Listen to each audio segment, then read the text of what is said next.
Albanians in Second Yugoslavia. After the Second World War, Albanian gangs terrorized the Serbian population in Kosovo and Metohija for many years without a sufficient response from the state. Consequently, between 1945 and 1948, around 60,000 Serbs had to leave the province due to Albanian terror. Furthermore, with each passing year, more and more Serbs were forced to leave, with between 150,000 and 200,000 leaving in a period of 20 years, from 1961 to 1981. This allowed for approximately 300,000 illegal immigrants from Albania to settle in this province between 1948 and 1988. These illegal settlers never became citizens of either Serbia or Yugoslavia, and now, in Kosovo and Metohija, nearly one-third of the total Albanian population is without citizenship, composed of illegal settlers. With the 1974 constitution, the province became a state within a state, and no one ever questioned their presence. After the constitutional amendments, particularly in the Yugoslav Constitution of 1974, the region becomes an autonomous province, and the status of the region is replaced by the constitution of the province. As a constitutive element of the federation, the province is equal to a republic in all essential elements. On the other hand, in Albania, where about 150,000 citizens dare to identify as Serbs, they have no rights. They are not allowed to gather in groups larger than 5. They cannot contact their embassy. They cannot visit relatives and friends in Yugoslavia. Their names are forcibly changed by a special decree that states, citizens with inappropriate names from a political, ideological, and moral standpoint, and demeaning surnames, must replace them. Another decree changes Serbian place names to Albanian. In essence, despite all the state-level changes, Kosovo and Metohija, as an autonomous province, had constitutional superiority over the Republic of Serbia. It could change its constitution without the consent of the parent Republic of Serbia. On the other hand, Serbia could not change its constitution without the consent of the autonomous province. Thus, in essence, Serbia was a province of Kosovo and Metohija. This situation encouraged Albanians to undertake ethnic cleansing in Kosovo and Metohija and expel more Serbs. A new large-scale terror began in 1981, reminiscent of the terror during the Turkish occupation or the fascist occupation during the Second World War.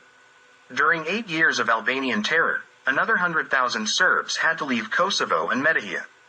This process was interrupted by bringing autonomy within legal boundaries and elementary enforcement of order and law in this Serbian province. The Albanian population in Kosovo and Metohija is known for poor work habits, lack of expertise, and careless attitude towards production means and property. Despite this region's abundant natural resources and favorable conditions for agriculture and viticulture, it has lagged behind other regions in Yugoslavia. Of the 22 million inhabitants that Yugoslavia had, Kosovo and Metohija had only about 1.5 million. Yugoslav authorities allocated special financial and expertise assistance to Kosovo and Metohija to compensate for its development lag. The Republic of Serbia provided the largest share of this aid. From 1966 to 1970, approximately 5,134,000,000 dinars were invested in Kosovo and Metohija out of a total of 20,309,000,000 dinars invested in Yugoslavia. From 1971 to 1975, around 4,894,000,000 dinars were spent in Kosovo and Metohija out of a total of 44,283,000,000 dinars. From 1976 to 1980, approximately 54,475,000,000 dinars were invested in Kosovo and Metohija out of a total investment fund for Yugoslavia amounting to 133,951,000,000 dinars. From 1980 to 1985, Kosovo and Metohija received 37% of the total investment fund for Yugoslavia. In the period from 1985 to 1990, it was planned that 43% of Yugoslavia's investments would be spent in Kosovo and Metohija.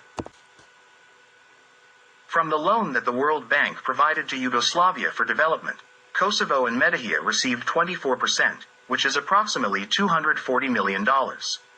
Kosovo and Metohija also received a separate loan from the International Bank in 1981, amounting to $130 million. The authorities considered all of this insufficient, so they imposed a special tax, deducting 1% of the salary of every employee in Serbia for the development of Kosovo and Metohija. The total amount of aid reached $1 million per day. Since this continued for about 10 years, There is nothing in Kosovo and Metohija, movable or immovable, that Serbs did not pay for with their own money. With this Serbian money, Albanians bought Serbian houses and properties from expelled Serbs. Despite all these investments, Kosovo and Metohija lagged behind in development. The only aspect in which the Albanian population excelled was in population growth. Marmulaku says, the Albanian people have the highest population growth, not only in Europe but in the entire world. Their population growth rate is 32 per thousand. If the entire Yugoslavia had this population growth rate, it would have surpassed 50 million inhabitants. Serbs paid so that Albanians could more easily expel them from their homes and live without working. They didn't pay rent, utilities, nothing. They only had children to conquer Serbian land through unnatural population growth. This unnatural population growth, with a clear political goal of annexing foreign territory, is nothing but a special form of aggression.